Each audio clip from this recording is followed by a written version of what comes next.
Alright, this is running on Ubuntu, so it may look a little different on Windows when you install it, but this is how I do it on Ubuntu, but the actual application probably looks exactly the same, although there may be differences.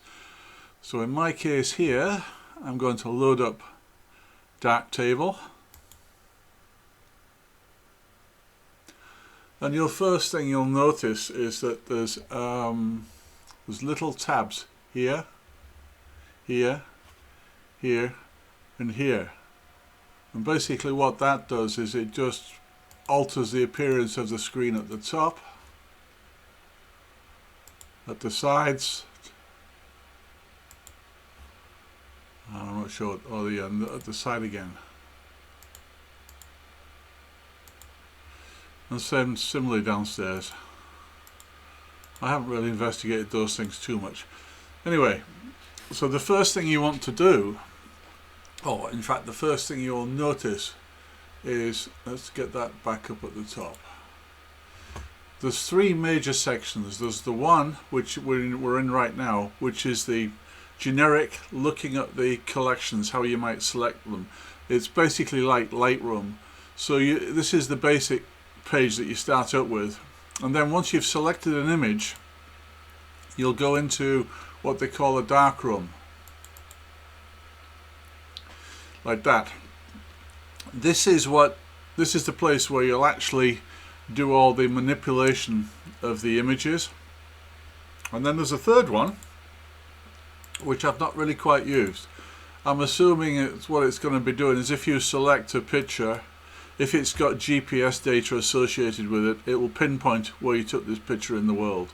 But I haven't got any GPS data caching going on. So the first thing that you would do, or in fact, if you notice over to the right, there's a bunch of things that you can do. This is all to do with selections. So if I want to, I could individually select things like this, and you'll see it leaves a highlight. You can do it like that. But if you want to select all, you can go in and select all, unselect all, select none, invert selection, all that kind of stuff.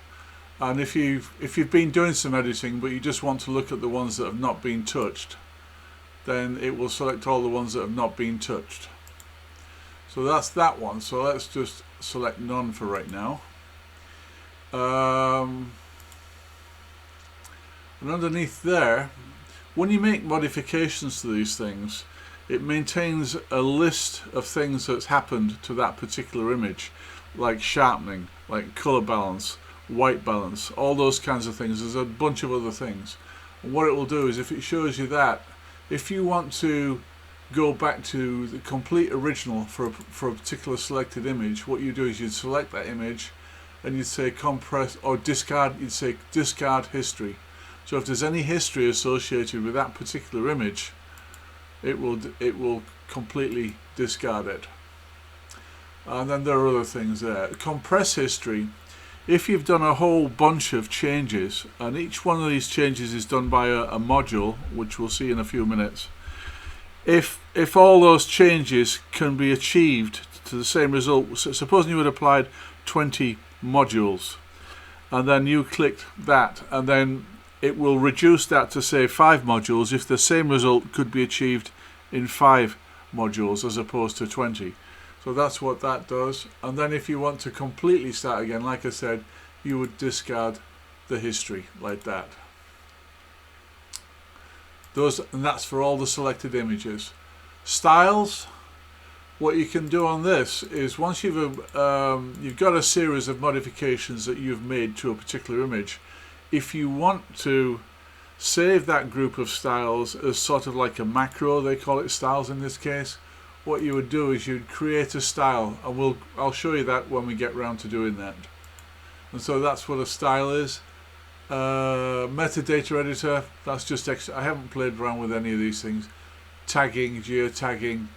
But once you've done changes and you want to get them to the outside world, you go back into this light table, you'd select all the images that you want to export, and then what you do is you see target there where you want to save them on disk, Well, you can do other things with them as well, but I typically want to save the files on disk.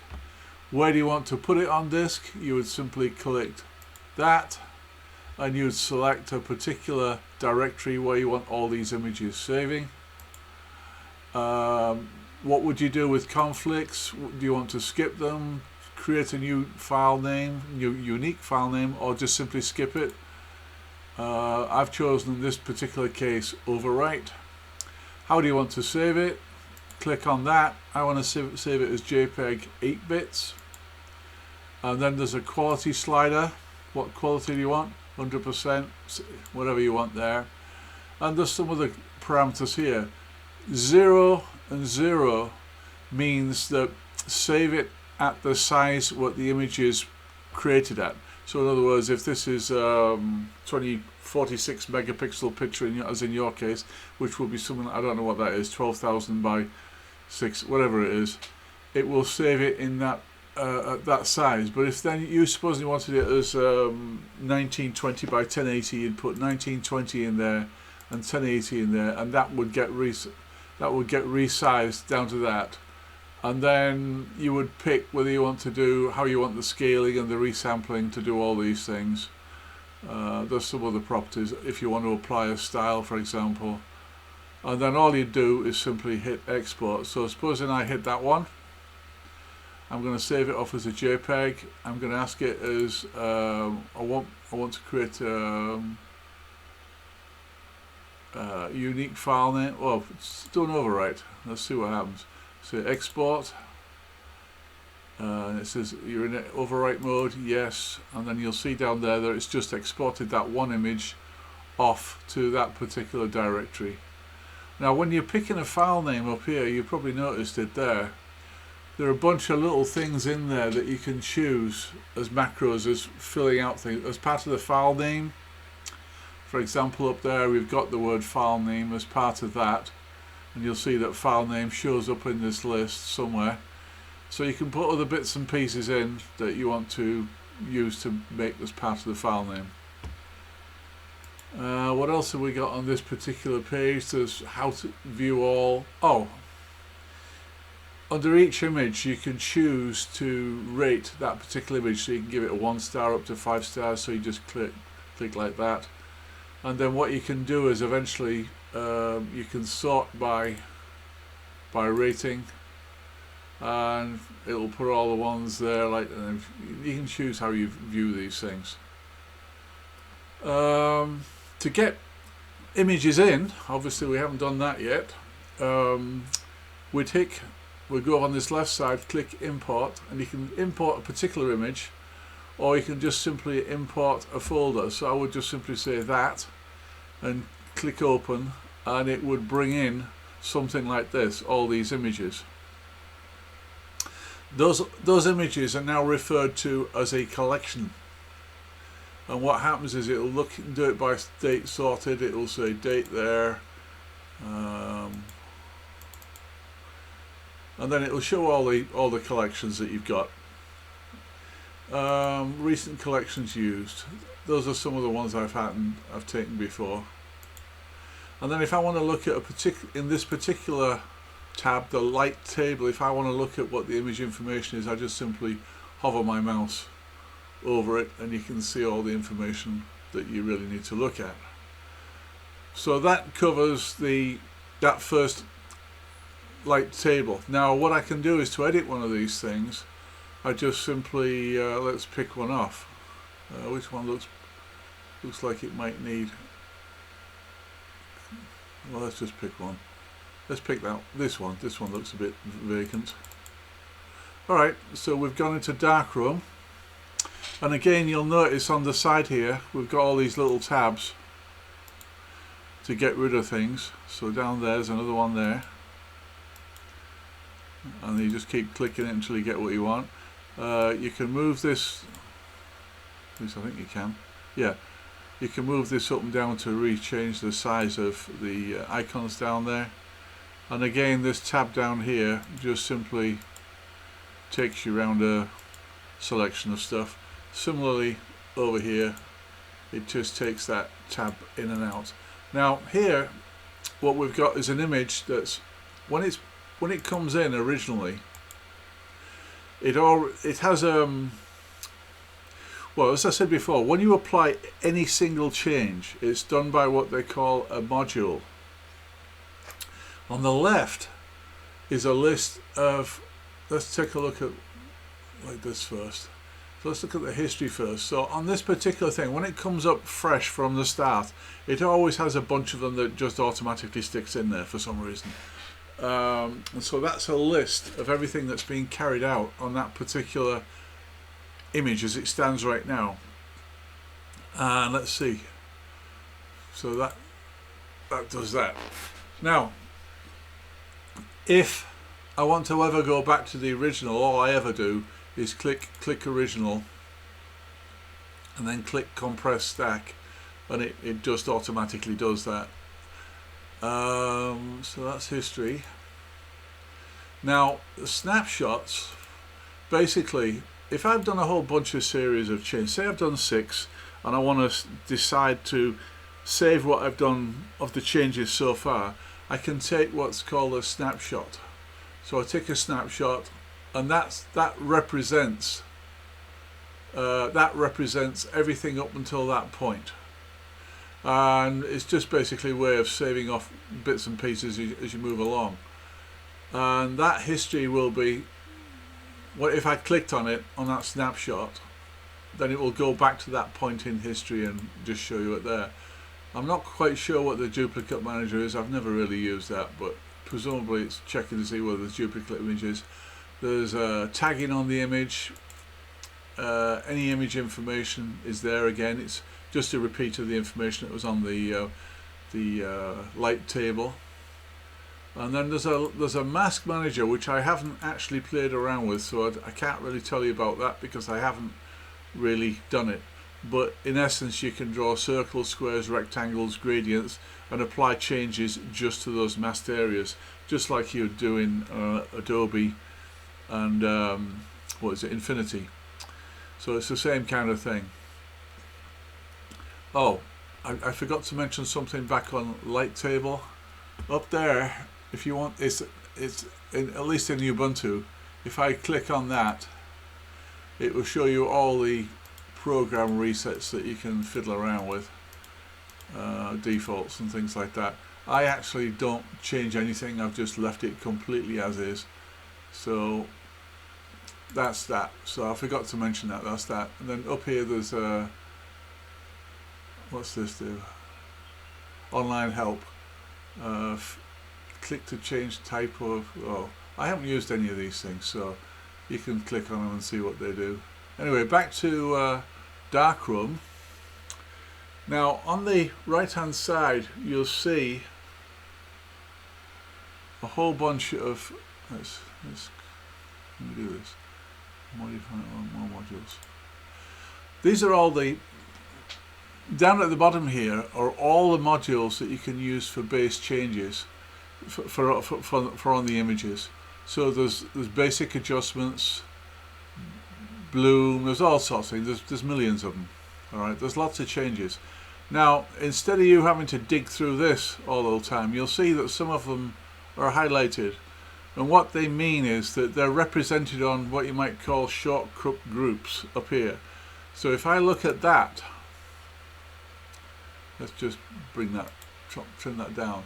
What that's saying is, on this particular image, these are all the modules that have been applied to this image, which are active on this particular image. They're being used on this image. This next one is, so you can go in there, what you would do is you'd click on one in the middle there, somewhere like that, and then you'll see all the things that you can adjust for the radius. Now on all these things there's 3 little icons here. If some of these changes you can only, all these modules can only apply once per image, but what you can allow multiple instances of these things, and you do that by clicking that and it allows multiple instances. So if I wanted multiple sharpeners, which you probably would never do, but you can do it if you want, you would click that and it would allow multiple sharpening going on in this particular module on this image. If I want to reset all the parameters on the sharpen, I just click that. So for example, I move that all the way over there and I did that, it will go back to wherever the default is. And if I want to, there are a bunch of presets that you can use for sharpen. It's the same for all these things, they all mean the same thing. So there's a bunch of presets down there, and if there happen to be any presets that you like, you just select the one that you want. So if I remove, and if I want to disable that module, in other words, I don't want sharpening on this particular image, it's still there, I just simply click that, and you'll notice that that icon, that thing goes, it's not highlighted anymore. But if I want it back on again, I just do that, and you can see it's now highlighted again. And that's the same on all these things. So if I want to look at white balance, for example, well, actually it's a very good example. If I go around and do this kind of stuff, you can see it's changing the image over there. If I want to reset the parameters on that, I'd go for the middle one, and that's gone back to how it was. And if there are any presets, it will show all the presets down there, and there aren't any for this thing. You can store new presets. I mean, for example, if you go off there and you click on there and you do a bunch of these changes, you can say store the preset, and it will give it a name, and you might want to call it Brian 1 preset white balance, something like that. Save it off, and then if you come around to another image and you say you want to apply a preset, a different image, you come along, you say it will be listed there, and you just simply click it and it will get applied. So what's happening up here is on this particular one, that one's simply saying they're all, you could go down here on these modes and find all these things, but these are your favorites, so they're quick, easy to find. And then so you just simply do the same thing with these. Color profile, and they've all got the same kinds of things, they've all got drop downs, all that kind of stuff. Then over here the next one is, it says basic changes. So there's a group of modules which they consider basic. So if I want to apply shadows and highlights, for example, I'll click on that, say yes, I want to include that, and you'll see it's done something. And in here you can go off and you can adjust these to your heart's content. So you might say, well, I don't want quite that much shadows, so you can do that. You can change the highlight a bit, you can do all these kinds of things. So you can do that, and again, if you want to reset it, you just simply do that, and it's gone back to how it was. And again, if you go over there, are there any presets, then you'd go and do that. So that's that one, so that one's that off, but in this particular case I might want to leave that on because it looks quite nice. So, but what you will notice is over in the history, over on the left, all these changes I've been doing and fiddling about, they're all being recorded there. Alright, but if I want to go back to this one, I just simply select that and it will go back to that point, or if I want to go back to that point, I can do that. I can go back in time. Now if I want to keep that, and I want to compress this stack, so you see there's multiple changes on highlights and things like that. So if I now want to simply say compress this stack down, it will produce that same image but in a lesser number of modules applied to get that same image. So that's that. So the next one is, what's this one called? Oh, this is called tones. Again, you can just go in there. I haven't used half of these things, by the way, but you go in there and you can change the things about. I'll show you the ones that I use typically, and it's not those.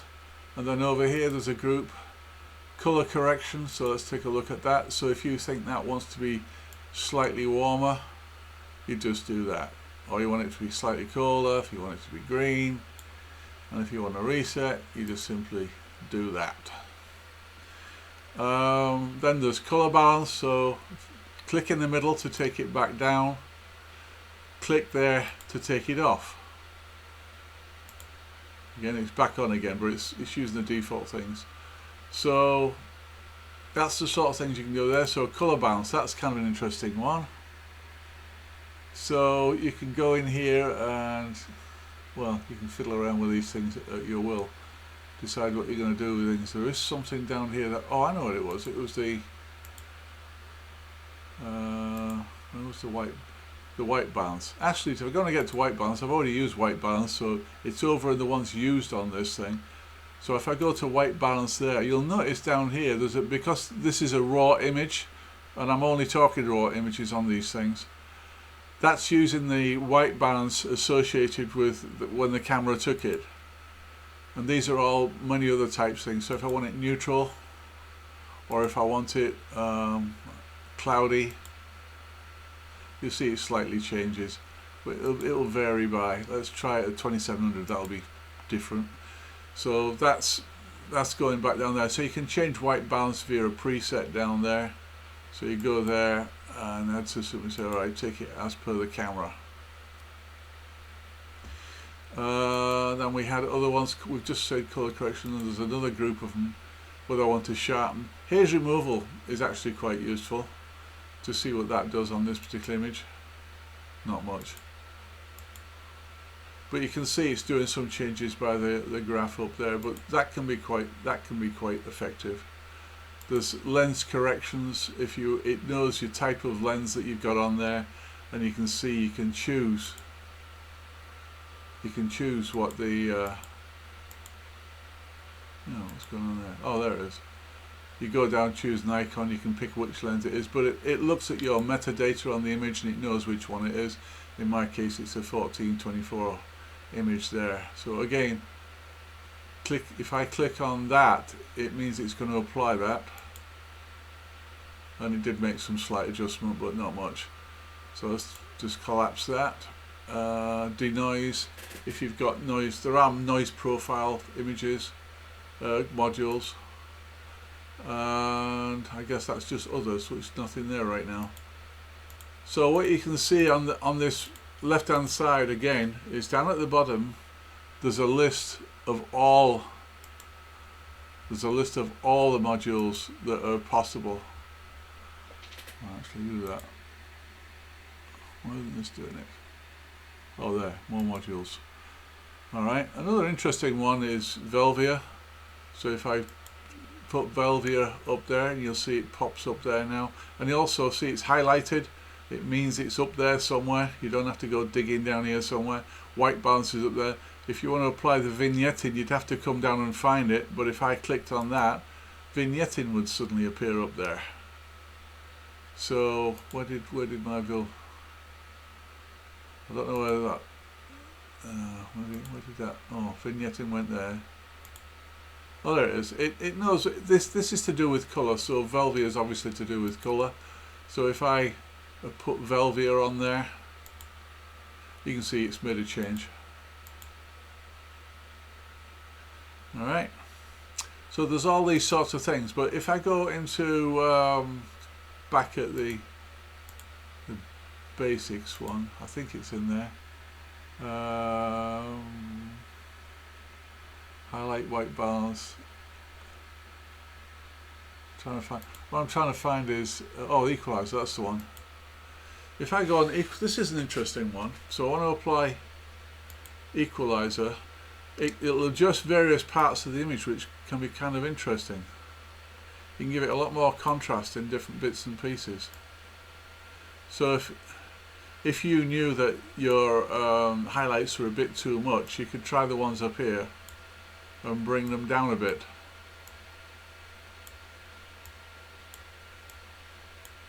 Not doing it.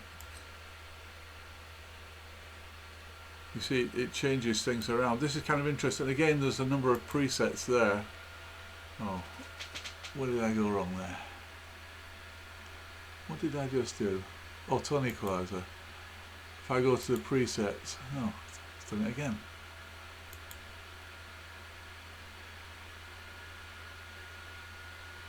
There's no presets there, so if I just hover over it, if I'd had a preset, I could just click it and it would do whatever you want. Now if you've got it there and you want to reset that, the two ways you can do it is just double click on there or double click on that and it'll take it back to 0.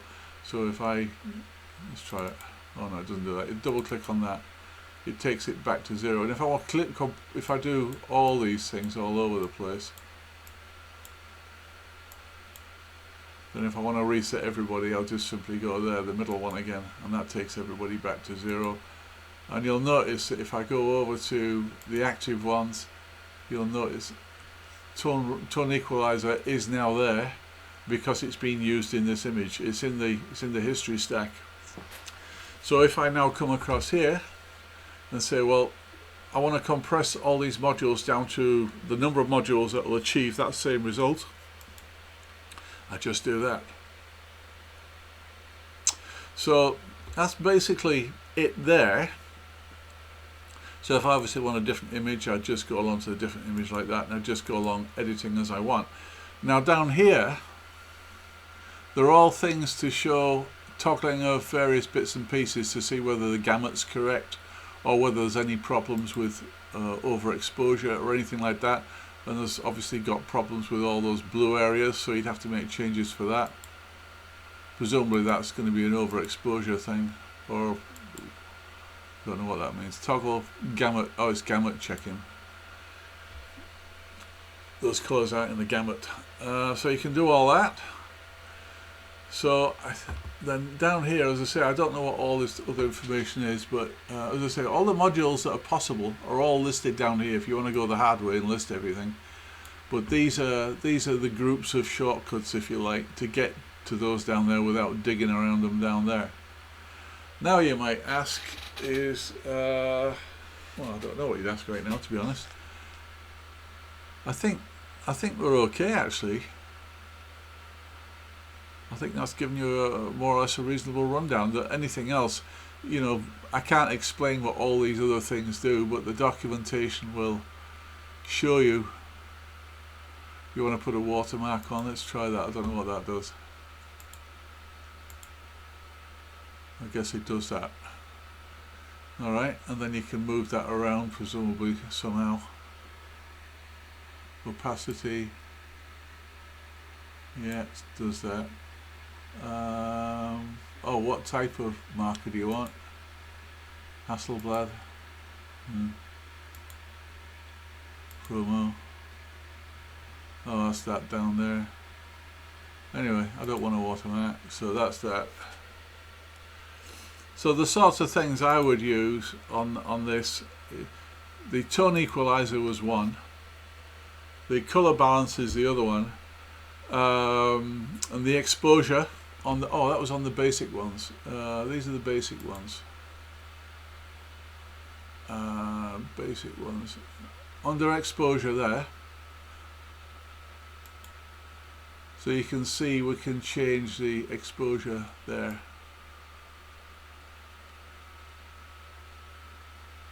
And again, if you, on the mode, that's manually doing it, but if I want to do it automatically, I'll just hit that, and that's what it comes up with automatically, and then you can adjust things as you feel like it, to your pleasure, as it were.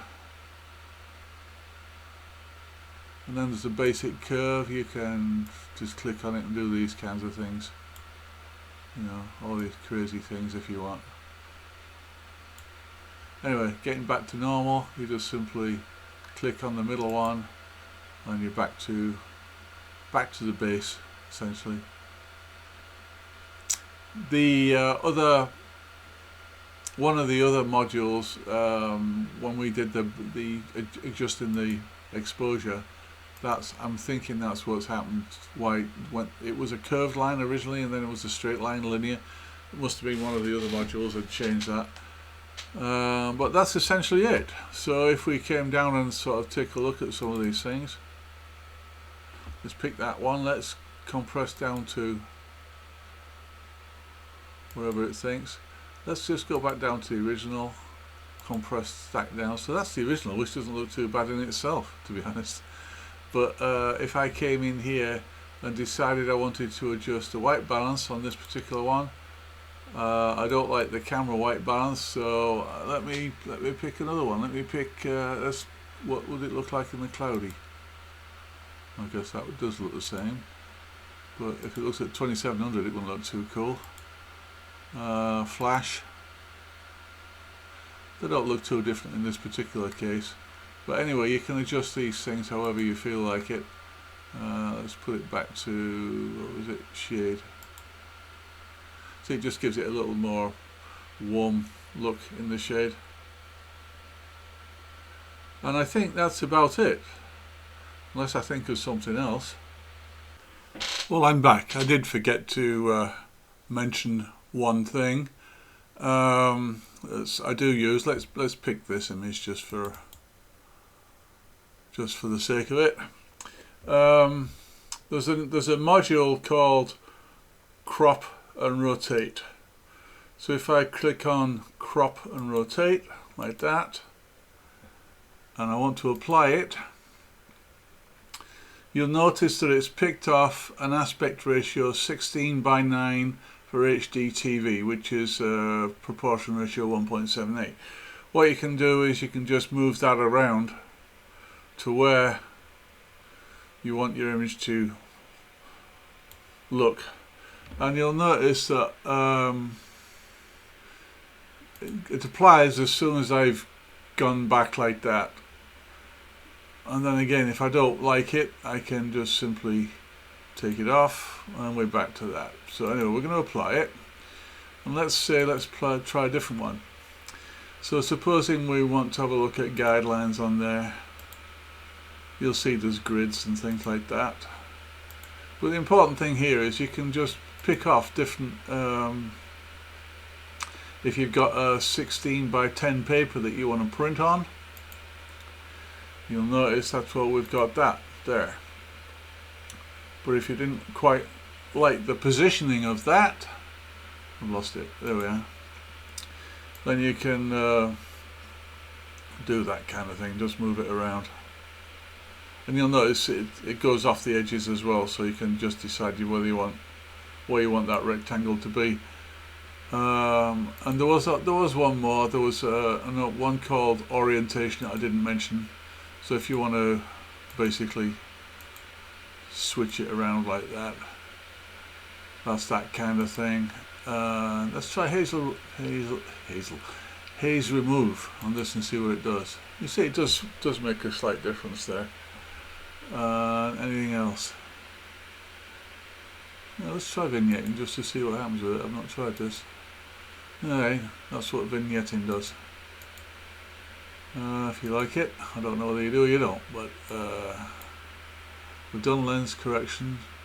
I did mention before there was some noise, and what there was let's just, does that move up there? No, it doesn't. Let's try finding noise. In fact, if I just type noise here, N-O-I-S-E. Alright, well let's try that one.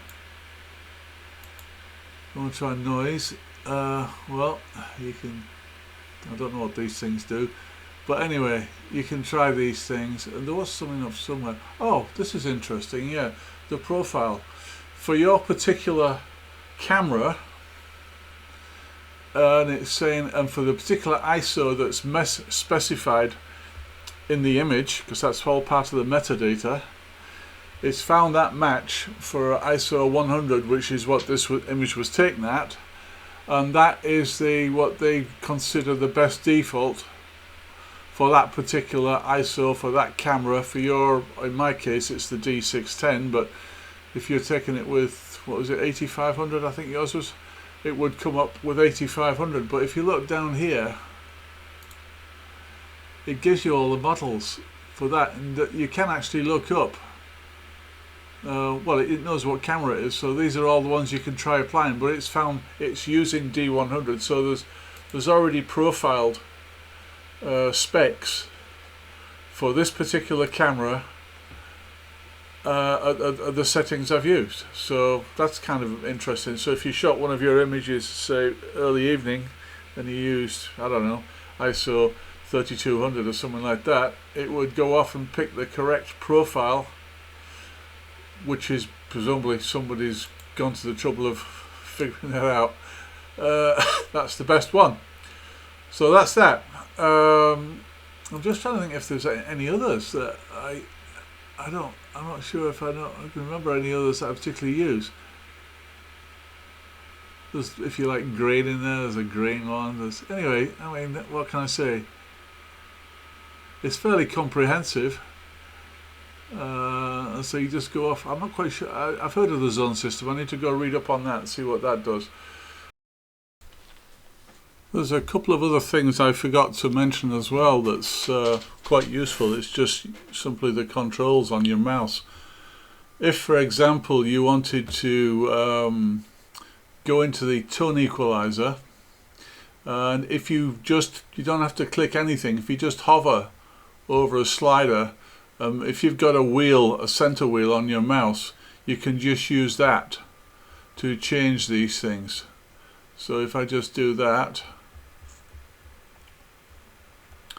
and the other interesting thing is if you actually hold your mouse over a section on your image that you want to adjust, you just hover over it and it'll move the appropriate controls. So that's really quite useful. So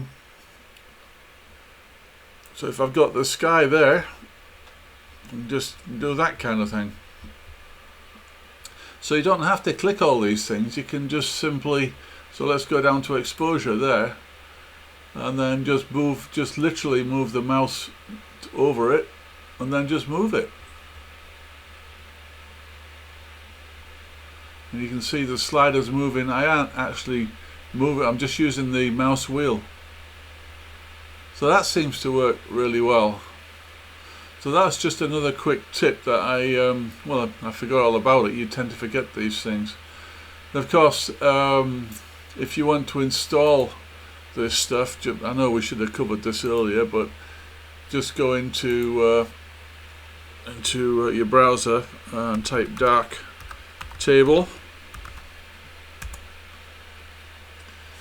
and it's www.darktable.org. Just go in there, and you want to go to install, and then pick off the system. In your case it's going to be Windows, so you just go down to Windows and you'll just go get the installer there and then just install it. I haven't tried it on Windows, so that's that. So that's just a bit of extra stuff that, well, it's really convenient, is that actually. So hopefully this is the last video this time.